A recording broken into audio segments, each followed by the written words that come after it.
can do it, I think it will be better.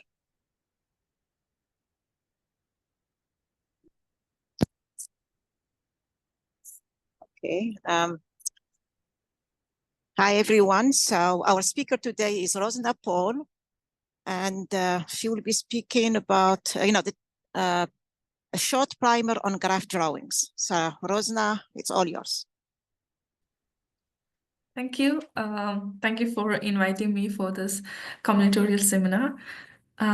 Let me try to share my screen.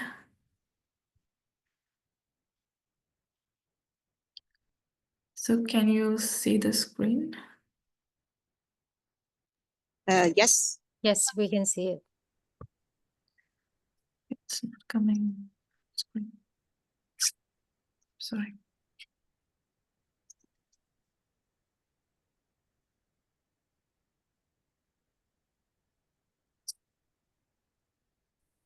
Just a moment. I will try to share it once again. Sorry. It's not allowing me to go to full screen.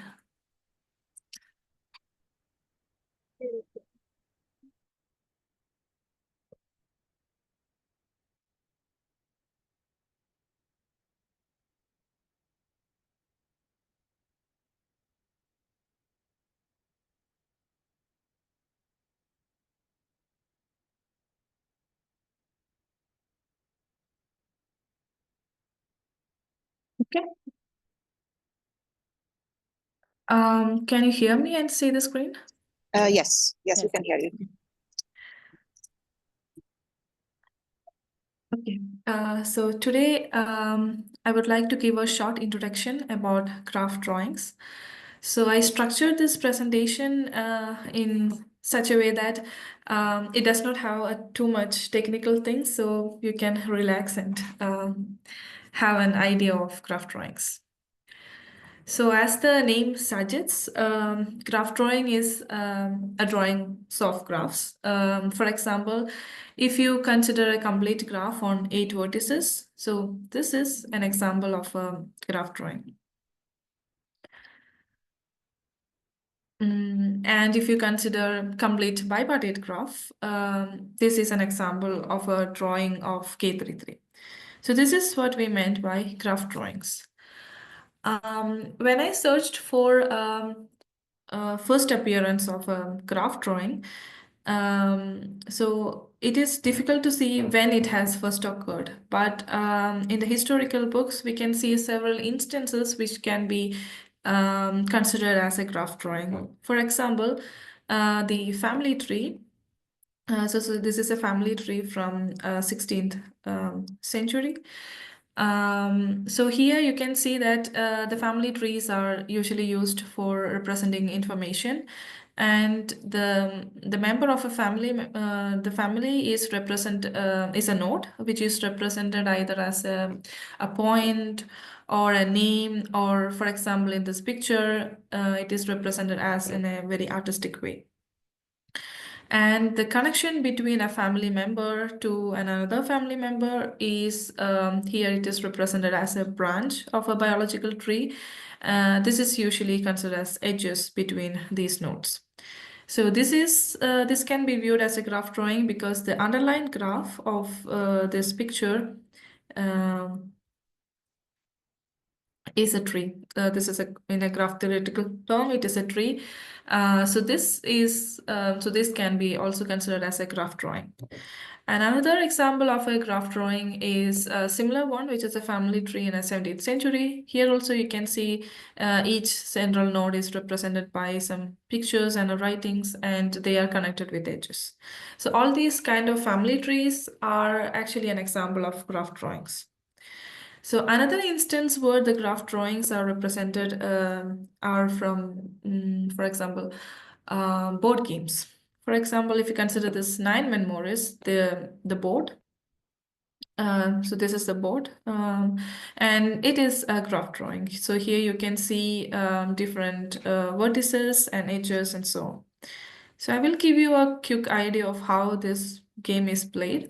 So Diamond Morris is a 2-player game. You have 9 coins for each player, and at the beginning, a player can place their coin in one of these vertices, and the other person can also add a coin to those vertices, and each player can move these coins to this adjacent vertices like this. And while playing each rounds, for example, if you reach into a situation like one player has 3 coins, either vertically or horizontally, then this player can choose one of the coins which are already on the board from the other player and remove it from the board, for example, like this. So in the similar way, they can play in turns. And if one player has only 3 coins left, then there is some special rules to follow, but I'm not going to into this detail. And how somebody wins in this game is that if you're able to block all the coins of the your opponent, if they couldn't move any of their coins, then you win. So this is a 9-man Morris game. And this board game is an example of graph drawing. And another interesting example that I've seen before is diagram tracing puzzles. As the name suggests, so what happens is that you have to trace the diagram. For that, you can start from some vertex and then you can move along some of these edges. And you're not allowed to use an edge twice, but you should come back to where you started by going through all the vertices.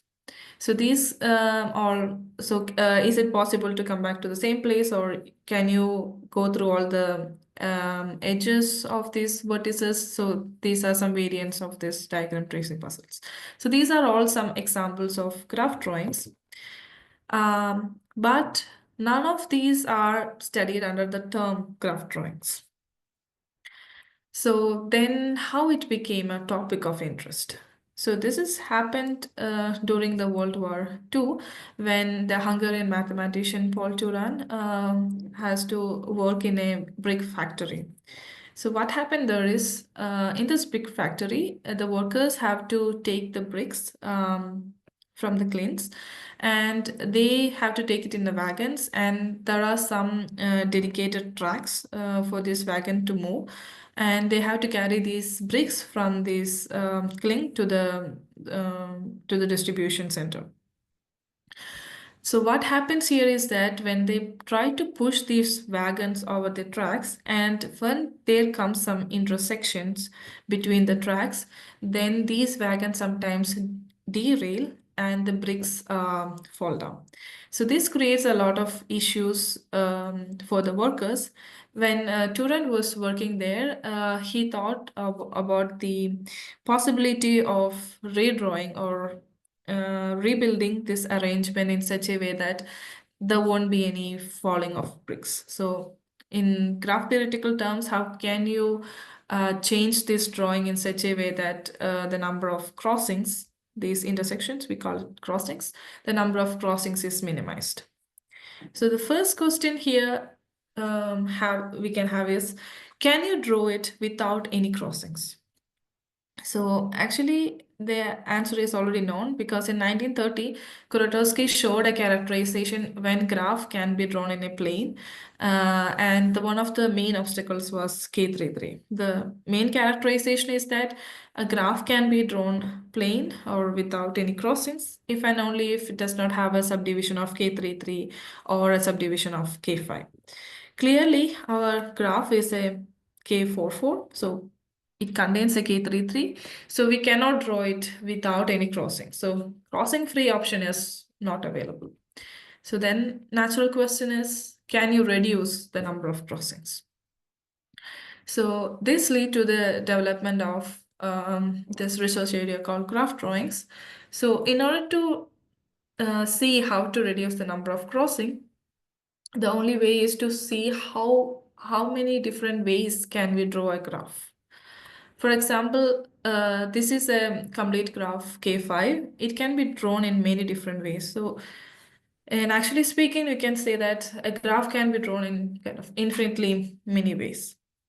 And from this different ways, we should find a graph we should find a drawing in which the crossings are minimized. So this is the task.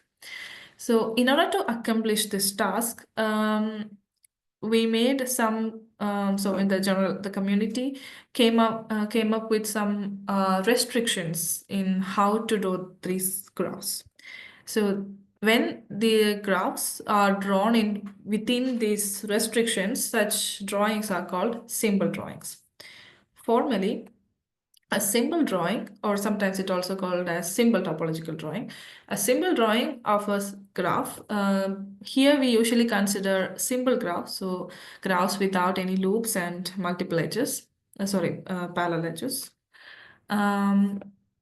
So a symbol graph is actually a drawing of a symbol graph in the plane or in a sphere where we represented the vertices of the graphs as points, distinct points, and the edges of the graphs are non-intersecting continuous curves connecting the two endpoints. And we doesn't allow edges to pass through other vertices, so the vertices other than the endpoints. For example, this is not allowed because it creates a confusion that whether this edge is a single edge or two edges. So here the vertex is not allowed to pass through the edge. And here the intersections, so the self-intersections of the curves are not allowed, and also these tangencies are not allowed because it also creates an illusion of a crossing. So in order to get a proper vision of a crossing, these kind of tangencies are not allowed. So these drawings are not allowed. Additionally, any pair of edges that intersect at most once, either at a proper crossing or in a common endpoint. So here, these are two different edges, which is touching here. These kind of touchings are not allowed. And here you can see these two edges have a common endpoint. So it is not allowed to cross again. That is, the adjacent edges are not allowed to cross again. And if you consider two independent edges, they can cross at most once. So here it is crossing 3 times. So this is also not allowed. They can cross only at most once. So these are some conditions we are avoiding. So why we are avoiding these cases? It is because of 2 reasons. First one is to avoid confusion when we saw a drawing. The second reason is to avoid unnecessary crossing. So unnecessary crossing is what I meant as the crossing that can be rectified very easily by making a small local change. So this change does not affect the whole drawing.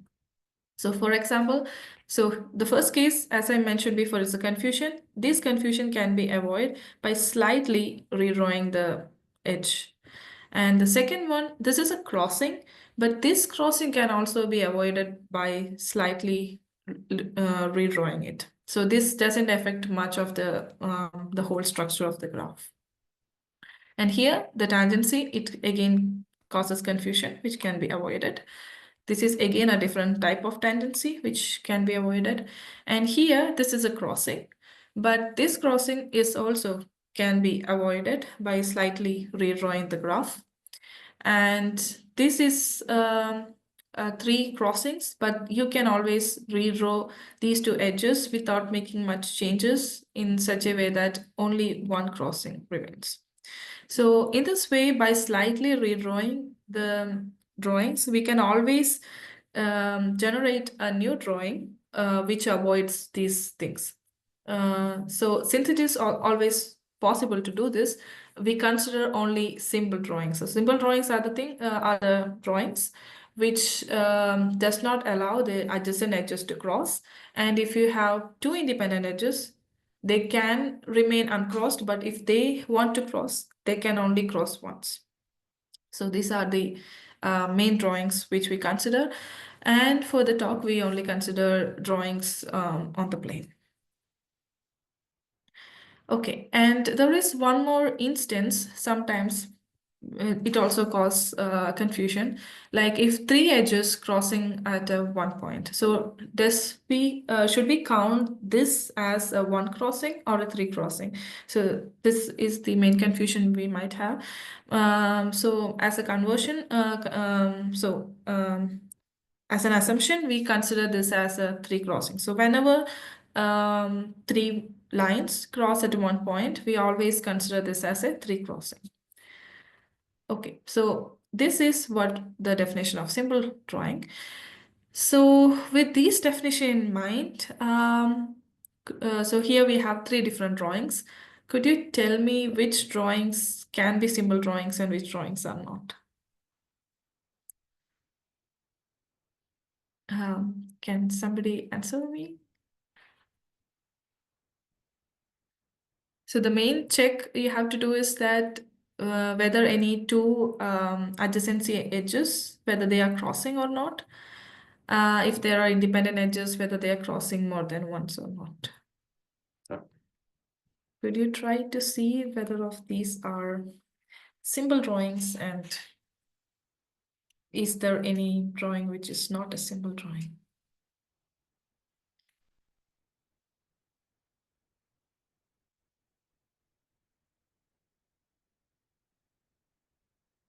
Can someone try?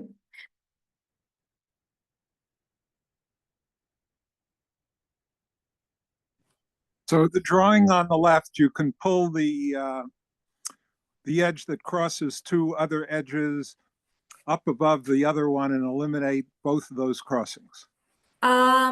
Yes, what you said is true, but we don't have to eliminate all the crossings. But why wouldn't you? I mean, earlier I thought you said you wanted to minimize crossings, and this graph can be drawn in the plane with fewer. Yes, yes, that is our idea. That is what we want to do. But here I am considering a drawings which is a simple drawing that avoids unnecessary crossing. So the unnecessary crossing, what I meant is crossing between. So if two adjacent edges are crossing, we are not allowing that. And if two different independent edges are crossing, that also could cross at most once. So this collection of drawings are simple drawings, and inside the simple drawing, you can do this manipulations, like as you said, you can move this edge further above or so on, and to reduce the number of crossings. That is possible, but I was asking about the collection of drawings. So in the simple drawings, it might not be have the minimum number of crossing. It can have a lot of crossing, but it does not have any unnecessary crossings. Okay, I understand. So among these, could you see which one could have so I will give you a clue. Only one is non-symbol. Could you guess which one it will be?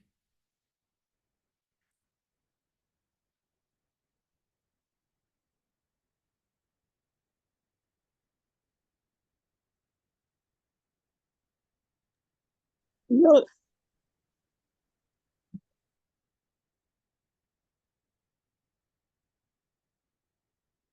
Okay, I will give you a clue because you have a lot of vertices check.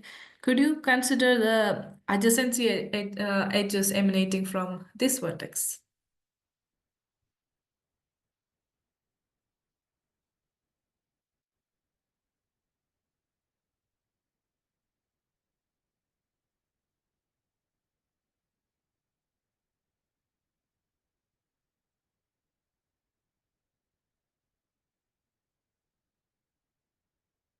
Are they doing well or are they creating any problem?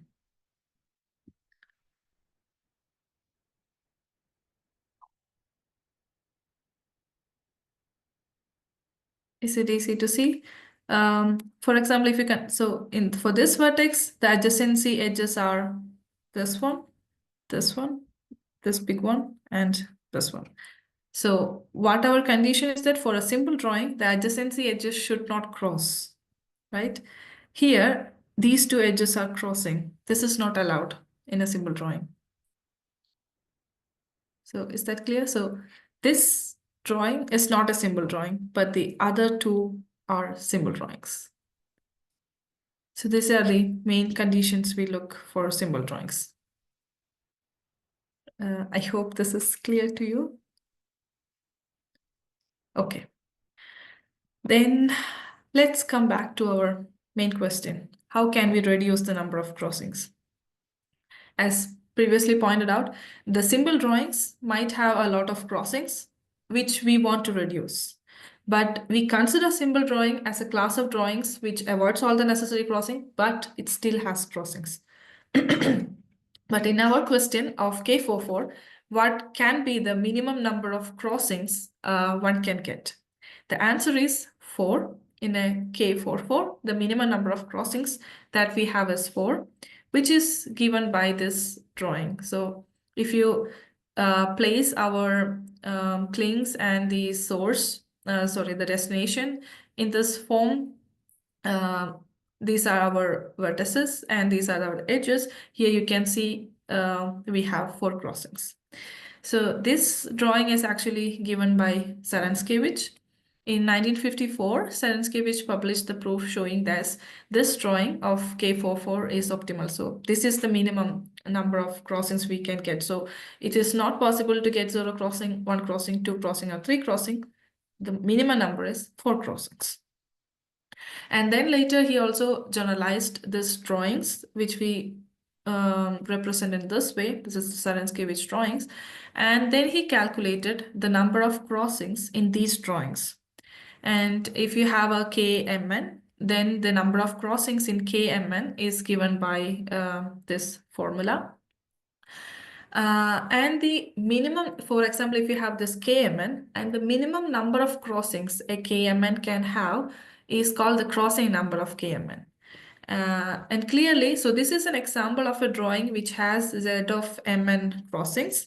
Then the crossing number of Kmn will be less than or equal to Z of Mn. So Z of Mn always lie as an upper bound for our crossing number. So this is quite a clear inequality. But what Saranskevich conjectured is that he conjectured that the crossing number of Kmn is exactly equal to Z of Mn. So this is one of the major open problems or conjectures that we want to solve in this area. Actually, we didn't made a lot of progress in this direction, because even if you look at the small graphs like K711 or K99, these are comparatively some smaller graphs. Even for these graphs, we don't know whether the Saranskevich conjecture holds or not. So this is what we know about the crossing number of a complete bipartite graph. Then the next question is, what do we know about the crossing numbers of complete graphs? We know a little bit about the complete graph also. What we know is that for the complete graphs from 4 vertices to 14 vertices, we know exactly what is the crossing number there. And you can see the final results are from a recent paper which is published in 2021. So far we only reached up to K14. Afterwards, we don't know much idea of what is happening. But here also, similar to a conjecture that we have in the case of a complete bipartite graph, we also have a conjecture called Hill's conjecture. So similar to what Saranskevich has done, Hill also constructed a drawing which have h of n. So n is the number of vertices in the drawing, so it's a drawing of Kn. In this drawing, he proved that it has h of n number of crossings. And he conjectured that for any complete graph Kn, the crossing number of this complete graph is same as h of n. But here also, we don't know whether the conjecture is true or not. So how can we prove this conjecture, or how should we approach this conjecture? So what we can do is that we take some symbol drawings and try to draw it in a different ways possible to see how much we can reduce the number of crossings. But even if you consider the symbol drawings, there are many ways of drawing it. So in order to considering all the symbol drawings, we classify the symbol drawings into certain groups. in such a way that the drawings in that group follows some special characteristics. For example, I mentioned that this is a drawings of a Hill's conjecture. These type of drawings, if you generalize these type of drawings, what we get is a cylindrical drawing.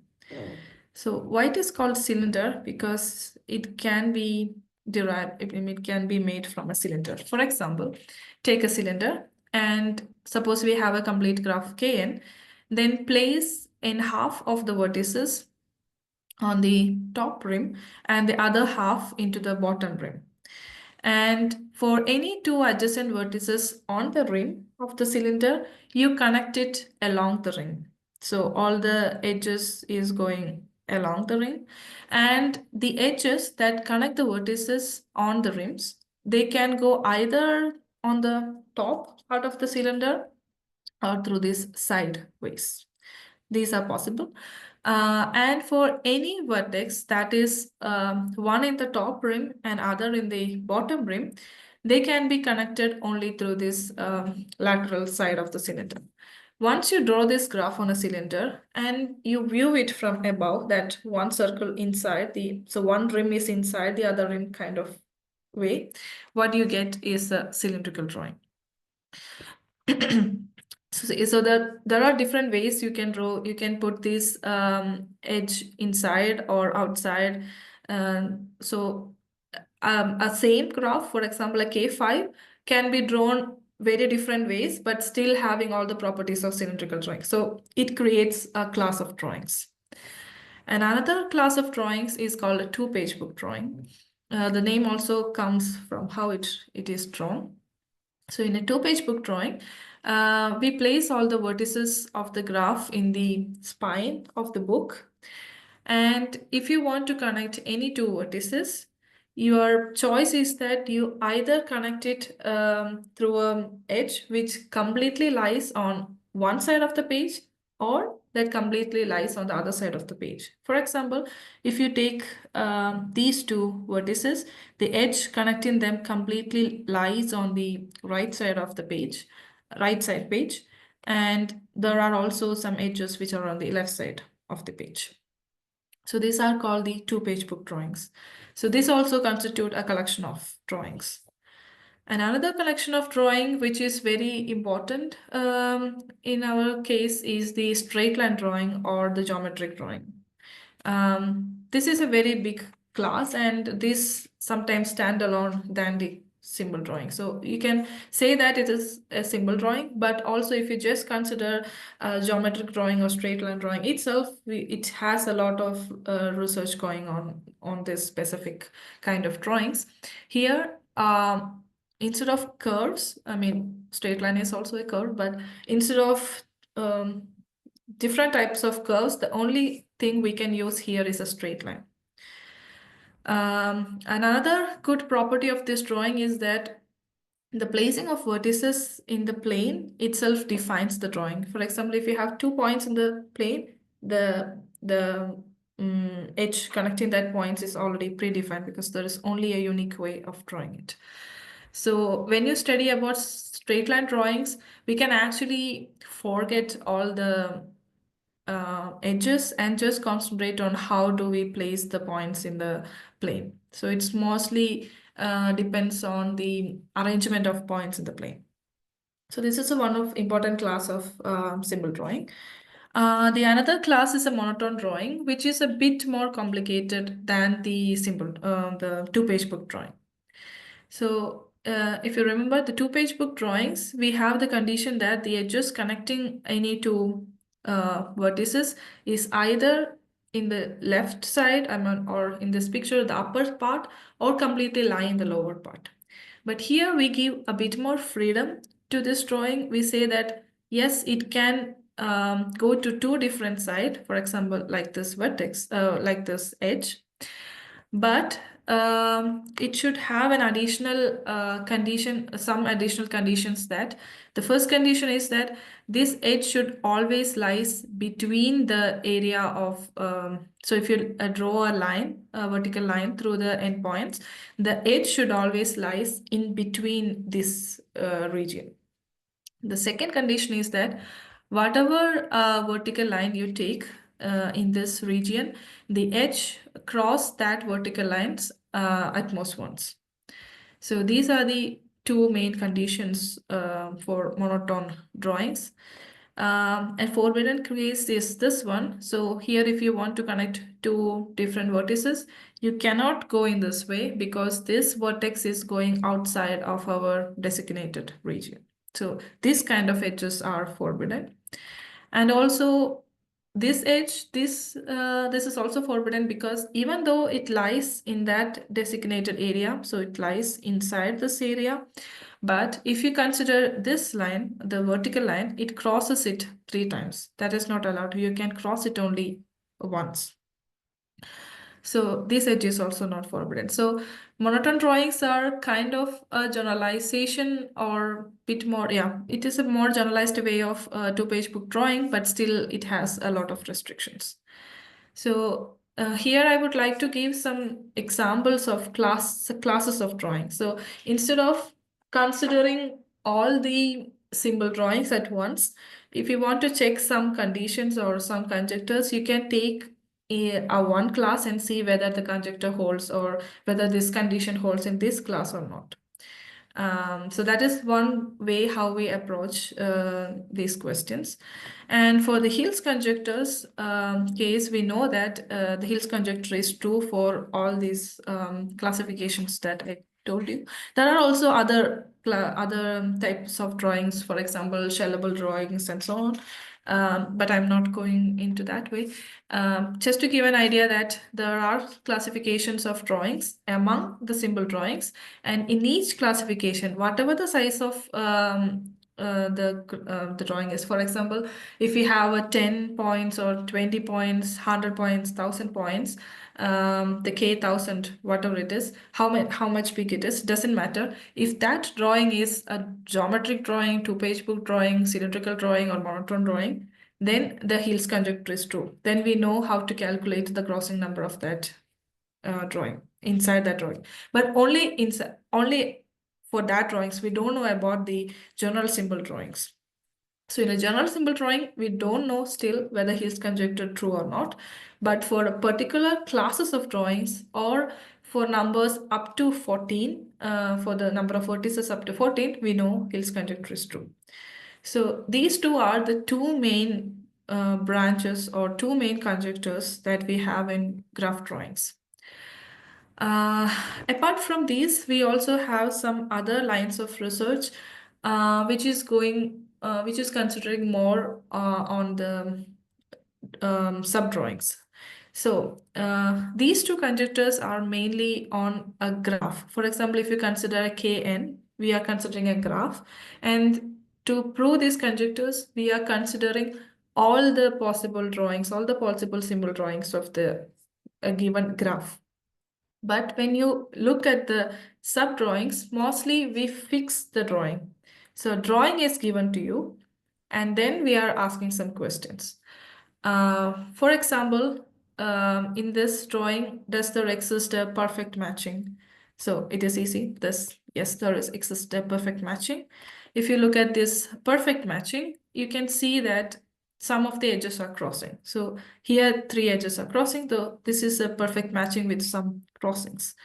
And one of the line of research here is considering a matching which does not have any crossings, which is called plane perfect matching. So in this drawing, does there exist a plane perfect matching?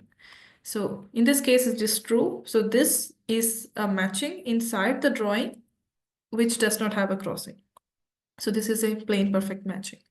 In the similar way, we can also look at other substructures, for example, in the same graph, whether there exists a Hamiltonian path or a spanning path. So yes, there exists a spanning path or a Hamiltonian path.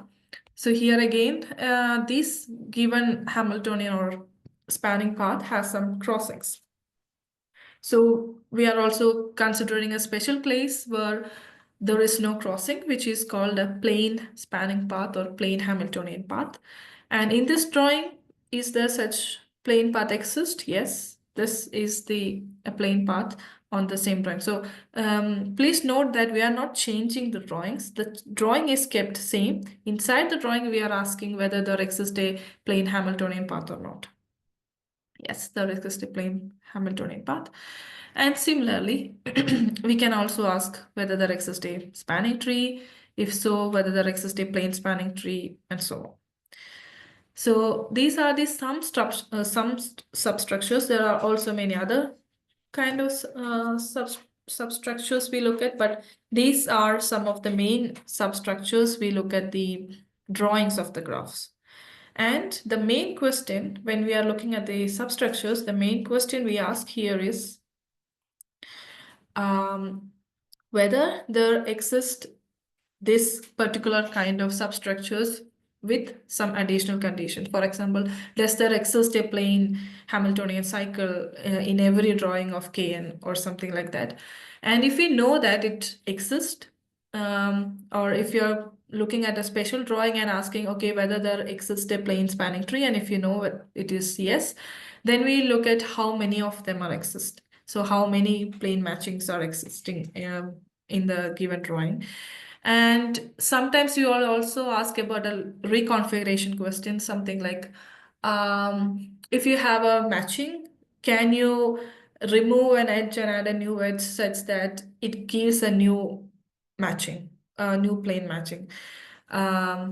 This can be also say like flipping of the edges. So in that case, if it is possible, so if you have a collection of plane perfect matchings, if it is possible to take, so you take one plane perfect matching, and if it is possible to flip this perfect matching to another plane perfect matching in the same drawing, then in a flip graph of this drawing, these two are nodes and there is an edge between them. So we get a flip graph of the given graph. This is an abstract graph.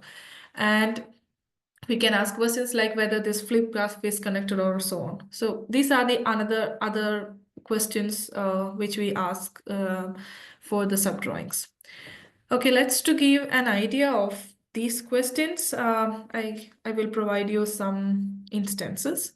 For example, let's start with the plane spanning tree. So the question is, does there always exist a plane spanning tree in a simple drawing of Kn? So here, what we want to know is that if you're given a particular symbol drawing, whether there exists a plane spanning tree, and does it happen with all possible symbol drawings of Kn? So how do we know this? So one easy example is, for example, let's consider a drawing. So here, can you find a plane spanning tree? Answer is yes, you can find it. How we can spot one? The easy way is to take a star of a vertex. So consider a vertex and consider all the edges that is eliminating from this vertex. This is a star. Star is a spanning tree because we are in a complete graph, and we know that a property of a symbol drawing that none of the adjacent edges crosses. So in a star, all the edges here are the adjacent edges, they will not cross. So what we get will be a plane spanning tree. And you can do it not only on this drawing, but all the drawings of Kn. So whatever drawing of Kn, symbol drawing of Kn you take, you can always take any vertex, and the star of that vertex will always be a plane spanning tree. So you can guarantee that yes, there always exists a plane spanning tree in a symbol drawing of Kn. And once this question is answered, you can ask how many of them. An easy count here is that if you have n vertices, then clearly the number of plane spanning trees will be more than n. So this is an example. And similarly, like a plane spanning tree, you can also ask whether there exists a plane perfect matching in a symbol drawing. So here we can also take the same graph as an example. can you find a plane perfect matching in the symbol drawing? Obviously, if you want to find a perfect matching, you need the number of vertices to be even. So assume that we have even number of vertices. So can you find a plane perfect matching? In this particular example, yes, we can find a plane perfect matching, but the fascinating thing is that we actually don't know whether there always exists a plane perfect matching in a symbol drawing of Kn. So even the existence of a plane perfect matching in any symbol drawing of Kn is not known. Okay, then let's consider that point. I will come back later, but let's consider a plane Hamiltonian path. Does there always exist a plane Hamiltonian path in a symbol drawing of Kn? Come back to the previous example. In this example, it is easy to see there is a plane Hamiltonian path here. But in general, if you take any symbol drawing of Kn, we don't know whether there exists a plane Hamiltonian path. So even the existence questions we have in the case of the subdrawings, we actually don't know whether the existence questions are true or not. We are even stuck in that. In this case, I can also give you a further ideas that we currently have about the plane Hamiltonian paths in the symbol drawing. In 1988, Raffles conjectured that if you have any symbol drawing of Kn with more than 3 vertices, then it always contains a plane Hamiltonian cycle. So from that, we can deduce that it always contains a plane Hamiltonian path. But it is still a conjecture, we don't know. But what we know so far is that if you have small graphs, that means if you have a Kn where n less than or equal to 9, then we know that all symbol drawings has a Hamiltonian path. But on the other hand, for the bigger numbers, for example, 10, 11, 12, 100, 200 number of vertices, if we have a complete graph on 200 vertices, we don't know whether all the symbol drawings of K200 has a Hamiltonian path. But if you consider the classes, I already defined several classes in the symbol drawing. If you consider those classes, it is already proved that if you have a geometric drawing of Kn of 2000 or 200 vertices, yes, it has a plane Hamiltonian path. And if you consider 2-page book drawing of 200 or whatever and you want to take that complete graph, then there exists a plane Hamiltonian path and so on. For these collection and some more classifications, we know that a plane Hamiltonian path exists, or the plane Hamiltonian cycle in more generalized way, in a plane Hamiltonian cycle exists, but we don't know about a general case. Now coming back to our plane perfect matching question, it is also can be okay, one more thing I want to say is that so here I told you that we don't know whether there exists a plane Hamiltonian path in the any symbol drawing, but how much can we guarantee in a symbol drawing? That is, if you consider length of a plane path, we need the length of the plane path is to be n. So we should be able to guarantee a spanning path. But what length of a plane path can we guarantee in a symbol drawing? So this gives a lot of results which came across claiming the size of the plane path in a symbol drawing.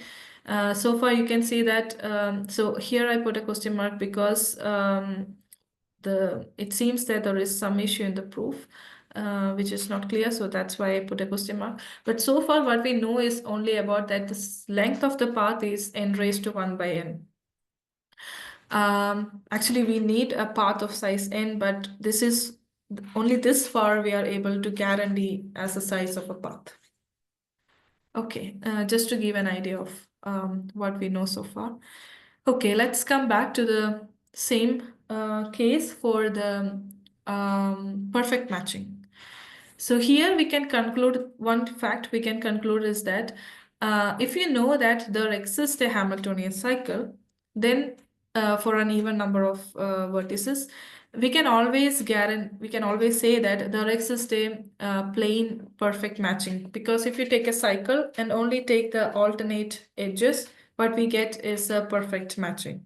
So once if you are able to prove this Ruffler's conjecture, then we can also say that yes, a plane perfect matching always exists. But since this conjecture is still open, we couldn't say that. So we can have the same results from the Hamiltonian path for our perfect matchings. So what we have is that for n less than or equal to 9, all the drawings, all symbol drawings of Kn has a plane perfect matching. But in general, if we have a specific kind of drawing, one of these drawings, then there is a plane perfect matching. Then there exists a plane perfect matching in such drawings. But as I shown before, what should be this? How much can we guarantee as a size of a matching? So how many disjoint edges can we guarantee in a symbol drawing? So this is the history. So we start from log n raised to 1 by 6, and now we have reached root n. So we can say around root n edges is there, around root n disjoint edges are there in a matching, but our goal is to have an n by n size, because if we have n vertices in a graph, then the matchings will have size n by n, n by 2, sorry, half of them. So n by 2 is our goal, but only we can guarantee root n disjoint edges. So these are the current status of the problems about these subdrawings. So far what I have told is about the subdrawings in which we minimize the number of crossings, so whether there exist a plane subdrawings.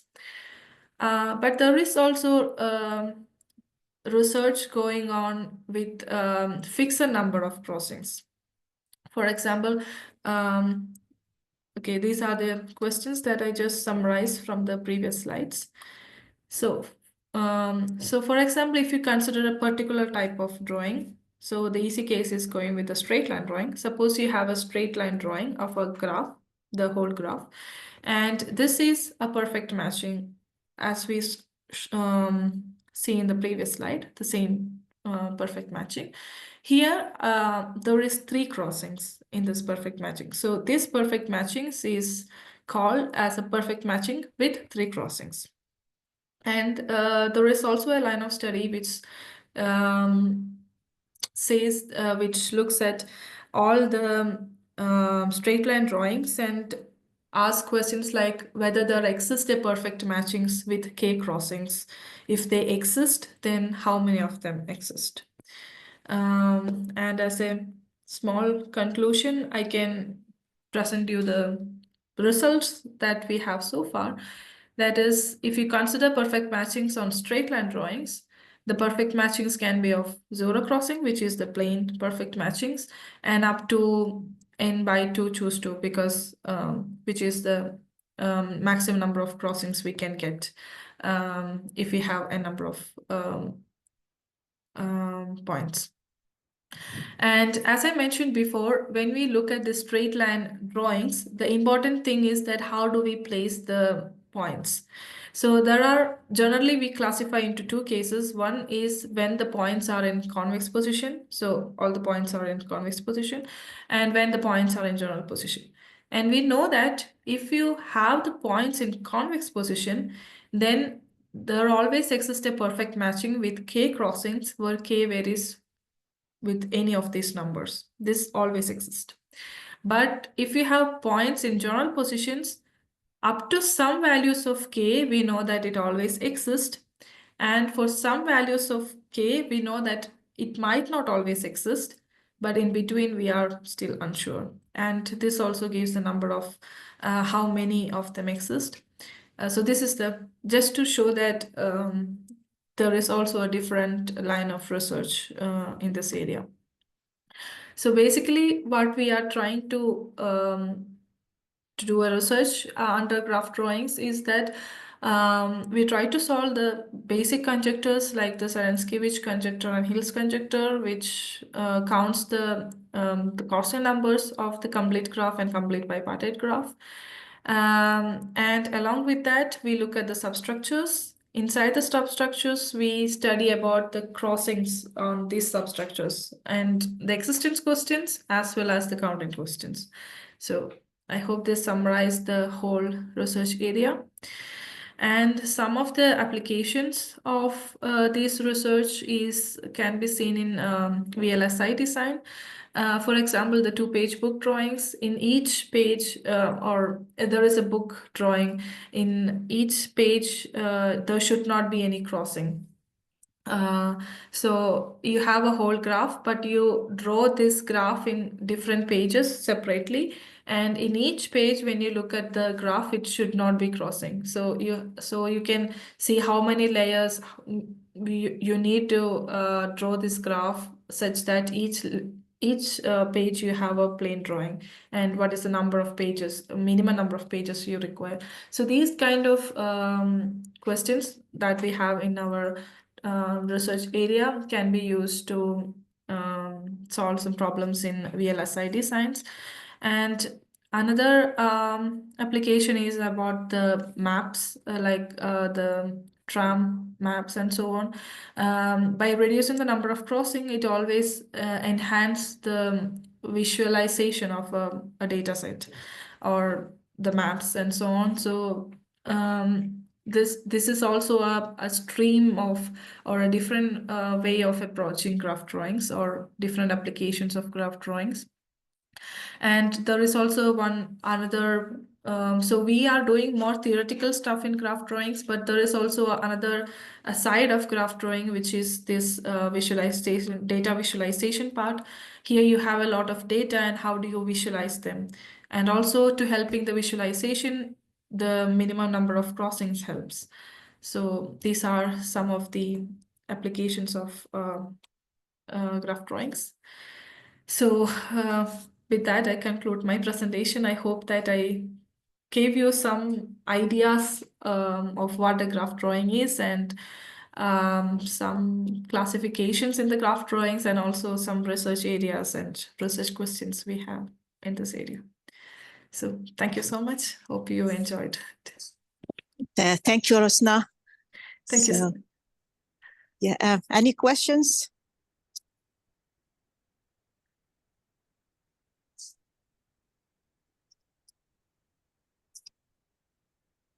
So, I have a question. So, like the either the Laplace conjecture or the Hughes conjecture, did anyone consider other graphs other than the complete graph or the complete bipartite graph? Or there are also something like a layered graph and so on, but the problem is that when you consider a complete graph, we are looking at different drawings of a complete graph, and we should define which drawings are same and which drawings are different. So there is a kind of isomorphism we define between the drawings, saying that, okay, these drawings are actually the same, same characteristics, and these drawings are actually the same. And to define a complete characterization of a drawing, so how do you have a complete structure of a drawing? These kind of things are only developed for a complete bipartite graphs. For other graph, if you want to, for example, if you have a complete graph, you can, if you have a graph, then you have adjacency matrix to represent it, right? In the similar way, if you have a drawing of a complete graph, we have a rotation system, which is kind of representing it. So when you want to generate a lot of drawings, we actually use the rotation system and making the changes in the rotation system, which is kind of a matrix. We use this matrix to generate all the drawings of a graph. So these structures and this isomorphism kind of things are only currently valid for complete and complete bipartite graph. For other classes of graph like the tripartite graph and other type of graphs, people are trying to get a list of cases or list of things which defines these isomorphisms and so on. But people have studied crossing numbers, let's say for the d-dimensional cubes, they're bipartite graphs, but they're interested in what numbers arise from, you know, particularly nice drawings of d cubes. Yeah, yes, there is also a study of crossing numbers for the tripartite graphs and so on, using flag algebra and stuff. But still, this part is very small. I mean, compared to the complete and complete bipartite graph, people are still working mostly on these two cases because there are still a lot of open problems left for us. But yes, you can also consider other cases, and in higher dimension also. There is also questions of realizability of some drawings in higher dimensions. Whether can you realize a particular drawing as a simple drawing on a high dimensional surface and so on. These questions are also there. And also about, as you said, about the tripartite or that kind of questions are also there. But the problem is that for the other classes of other types of graphs, it is actually difficult to see which all the graphs are really different, because it can be drawn in a very different ways. And how do you say, okay, these are the same, these are the different? So to get a set of rules to define it is still unknown. Okay, thank you. Any other question, comment? Okay. So maybe we can thank the speaker then. Thank you. Thank you so much. It was I really enjoyed the talk. Thank you. And Anna, maybe you can stop the recording. I don't know who's